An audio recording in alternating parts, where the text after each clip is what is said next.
요한일서 강해 11번째 설교 본문 요한일서 2장 16절 요한일서 2장 16절 이는 세상에 있는 모든 것이 육신의 정욕과 안목의 정욕과 이생의 자랑이니 다 아버지께로 쫓아온 것이 아니요 세상으로 쫓아온 것이라. 요한일서 강해 11번째 시간입니다. 하나님을 사랑하는 사람은 세상 곧 육의 것들을 마음에서부터 벗어버려야 합니다. 본문 요한일서 2장 16 절에 세상에 있는 모든 것이 육신의 정욕과 안목의 정욕과 이생의 자랑이라 했습니다. 이 육신의 정욕과 안목의 정욕과 이생의 자랑을 벗어버리면 세상을 버릴 수가 있습니다. 지난 시간에는 안목의 정욕을 설명하다가 시간이 다 되어 마쳤습니다. 안목의 정욕이 무엇인지 기억하십니까? 눈으로 보고 귀로 듣는 것을 통해 마음이 동요되고 육의 것들을 추구하게 만드는 속성입니다. 육의 것을 보고 듣고 가까이 가면 그 육을 쉽게 취하게 된다는 말입니다. 술을 끊으려는 사람이 술자리에 가서 남들이 마시는 모습을 보고 냄새를 맡으면 술을 마시고 싶어지지요. 잠언 23장 31절에 보면 포도주는 붉고 잔에서 번쩍이며 순하게 내려가나니 너는 그것을 보지도 말지어다 했습니다. 술 취하지 말라고 경계하면서 아예 보지도 말라고 하시는 것입니다. 안목의 정욕을 받아들이면 원래 있던 죄성이 발동될 뿐 아니라 그 죄성이 힘을 얻어 더 강해지기도 합니다. 비유를 들어 여러분이 한 성을 포위하여 공격하는 중이라고 가정해 보시기 바랍니다. 전력을 다해 성을 공격하기는 하는데 포위망의 한쪽이 뚫려 있어서 성 안으로 계속 지원군이 들어옵니다. 적군이 군사와 식량, 무기 등을 계속 공급받게 되는 것입니다. 그러면 성 안의 적군은 힘을 얻어 계속 저항할 수 있고 그 싸움이 빨리 끝날 수가 없죠. 포위하고 있는 성을 빨리 함락시키려면 공격하는 것도 중요하지만 보급로를 차단하여 지원군을 막아야 합니다. 이때 성 안의 적군이 마음 안의 죄성이라면 안목의 정욕은 지원군의 역할을 합니다. 아무리 기도하고 금식하며 성결되려 해도 안목의 정욕을 계속 받아들이고 있으면 죄성이 버려지지를 않습니다. 그러니 이런 사람은 죄를 버리는 것이 힘들다고 느끼는 것입니다. 그 죄성을 뽑아버리는 노력과 함께 육의 것을 더 이상 받아들이지 않는 결단이 필요합니다. 안목의 정욕을 차단해야 한다는 말입니다. 다른 비유를 들어 더러운 물이 담겨있는 그릇 안에 계속 깨끗한 물을 부어넣으면 결국 그릇 안에는 깨끗한 물만 남습니다. 그런데 한쪽에서는 깨끗한 물을 부으면서 다른 한쪽에서는 더러운 물을 함께 부으면 어떻게 될까요? 아무리 시간이 지나도 여전히 그릇의 물은 더럽지요. 더러운 물을 더 이상 붓지 않아야 그릇 안의 물이 깨끗한 물로 바뀔 수 있습니다. 마음이라는 그릇 안의 죄성을 뽑아버릴 때도 마찬가지입니다. 그 죄성을 뽑아버리는 노력과 함께 육의 것을 더 이상 받아들이지 않는 결단이 필요합니다. 선한 것만 보고 선한 것만 들으려고 노력해야 하지요. 안목의 정욕을 차단한다고 해서 무조건 안 듣고 안 보고 세상을 피해 다니기만 할 수는 없습니다. 또 세상 것을 접하면 무조건 안목의 정욕이 들어와서 범죄하게 된다는 말이 아니지요. 세상 것을 좋게 여겨서 받아들이지 않도록 자기 마음을 지키는 것이 중요합니다. 여러분이 세상 속에서 살아가기 때문에 어쩔 수 없이 세상 것을 접하게 될 때도 있습니다. 가족이나 직장 동료가 하나님을 믿지 않으면 그들이 세상을 취하고 즐기는 자리에 함께 있어야 할 때도 있지요. 사회생활을 하다 보면 선하지 않은 사람과 함께 해야 할 때도 있고요. 그럴 때도 중요한 것은 정신을 차리고 세상 것이 자기 안에 틈타지 않고 여러분의 마음을 지키는 것입니다.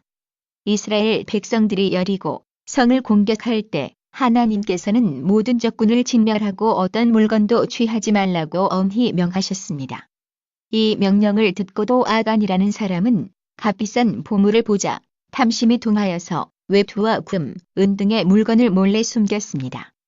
결국 이것이 발각되어 아간은 비참하게 죽임을 당하고 말았지요. 전투를 하다 보면 당연히 적군이 가진 보물들을 접하게 됩니다. 그렇다고 해서 아간이 나는 안목에 정욕이 틈타면 범죄하게 되니까 무조건 보물을 보지 말아야 한다. 그러니 아예 싸우러 가지 않겠다고 말할 수는 없지요. 그보다는 아무리 값진 보물을 보았다고 해도 탐심이 동하지 않도록 자기 마음을 지켰어야 합니다. 저것을 갖고 싶다. 몰래 숨길까?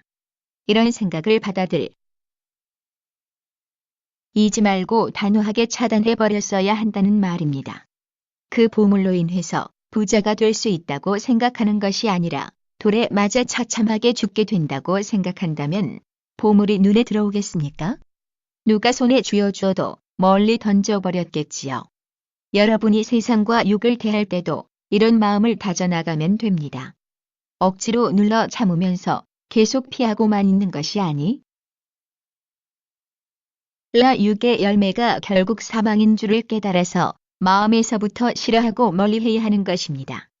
그러면서 불같이 기도하여 마음 근본에 있는 죄성들을 뽑아버려야 하지요. 다음으로 우리가 버려야 할 것은 이생의 자랑입니다. 이생의 자랑이란 현실의 모든 행락을 좇아 자기를 드러내기 위해 자랑하려는 속성입니다. 사람들은 자신이 가진 것을 남들에게 자랑하고 싶어 합니다.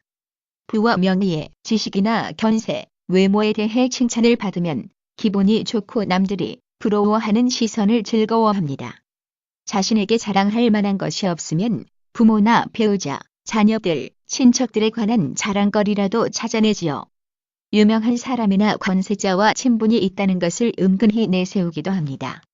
이렇게 자기를 내세우며 자랑하고 싶은 마음이 있으니 결국 여러 가지 유기 것들을 취해 나갑니다. 남을 모함하고 거짓말을 해서라도 권세와 명예를 얻으려 하지요. 사람 앞에 자랑할 만한 사치를 누리려고 분에 넘는 지출을 하기도 하고 불의한 재물에 손을 대기도 합니다.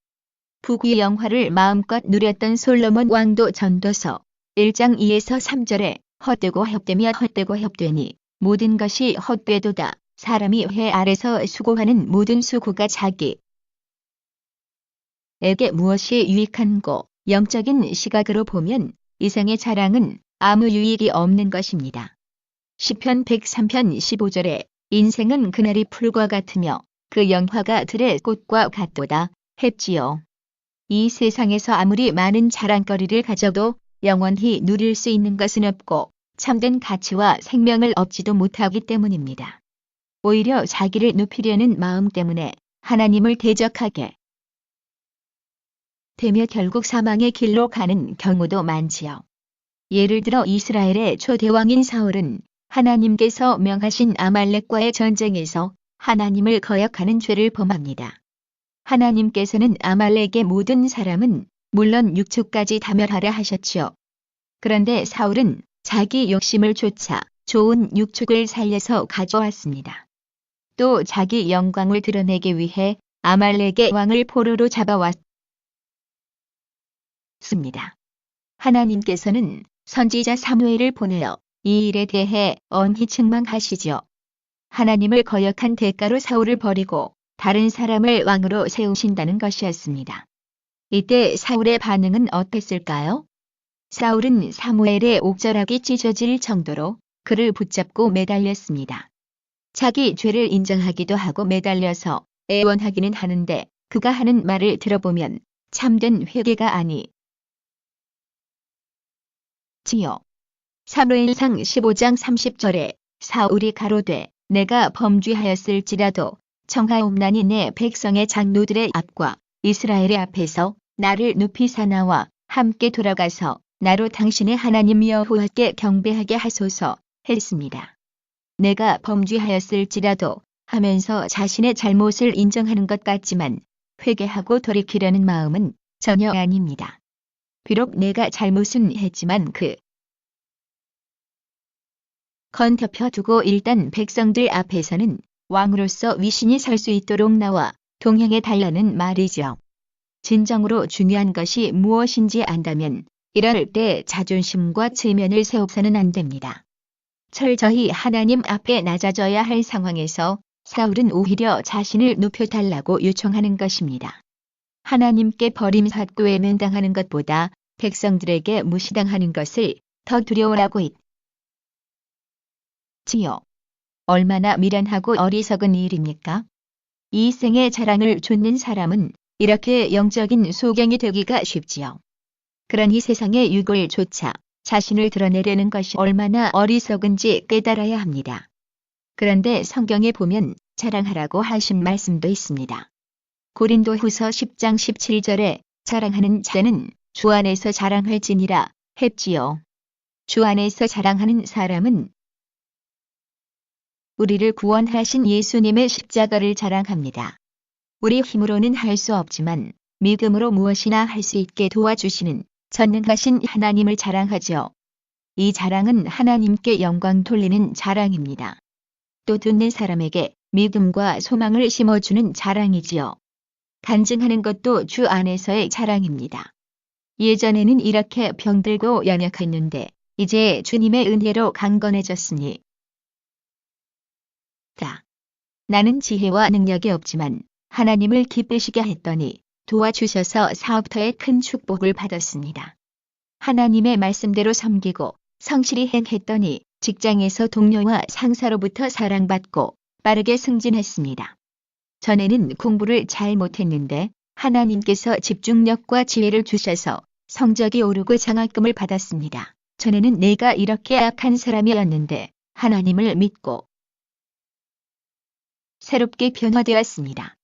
가정 불화로 직전에 있었는데 이제 주 안에서 행복한 가정이 되었습니다. 이런 간증들이 다 주 안에서의 자랑입니다. 고린도후서 11장 30절에 내가 부득불 자랑할진대 나의 약한 것을 자랑하리라 했습니다. 비록 자신은 약하여 할 수 없는 일도 하나님의 은혜와 능력으로 모든 것을 감당할 수 있음을 자랑하는 것입니다. 이렇게 주 안에서 자랑을 하면 하나님께서 영광을 받으시고 자랑할 것을 더 많이 주시죠. 로마서 15장 17에서 18절에 보면 사도 바울의 자랑에 대해 나옵니다. 그러므로 내가 그리스도 예수 안에서 하나님의 일에 대하여 자랑하는 것이 있거니와 그리스도께서 이방인들을 순종케 하기 위하여 나로 말미암아 말과 일이며 표적과 기사의 능력이며 성령의 능력으로 역사하신 것 외에는 내가 감히 말하지 아니하노라 했습니다. 사도 바울은 스스로 죄인 중에 괴수여 모든 성도 중에 지극히 작은 자로 여겼습니다. 그러나 영적인 면에서는 지극히 담대하여 성령의 능력을 자랑하는 데 주저함이 없었습니다. 자신을 통해 나타난 성령의 능력과 표적과 기사에 대해서는 담대하게 자랑했지요. 그 자랑을 통해 살아계신 하나님, 전지전능하신 하나님을 확증할 수 있기 때문입니다. 그런데 주의할 점이 있습니다. 간증으로 하나님께 영광 돌린다고 하면서도 실상은 자기 자신을 드러내는 경우가 있지요. 세상의 부귀 영화를 자랑하는 것만 이 생의 자랑이 아닙니다. 교회 안에서 인정받고 드러나려 하는 자랑도 이 생의 자랑에 해당합니다. 가령 축복받은 간증을 하면서 내가 이렇게 잘 행했다. 내 믿음이 이렇게 크다고 알아주기 원하는 표현들이 드러납니다. 혹은 은혜로운 말씀들을 듣고 전하면서 내가 이렇게 영적인 것을 많이 안다고 인정받고 싶어하는 마음이 있지요. 이럴 때 겉으로는 하나님께 영광 돌리고 하나님을 위해 말하는 것 같으니 자랑하는 사람이나 듣는 사람이나 그 속마음을 발견하기 어렵습니다. 그러나 여러분이 쉬지 않고 기도하며 근신하는 마음으로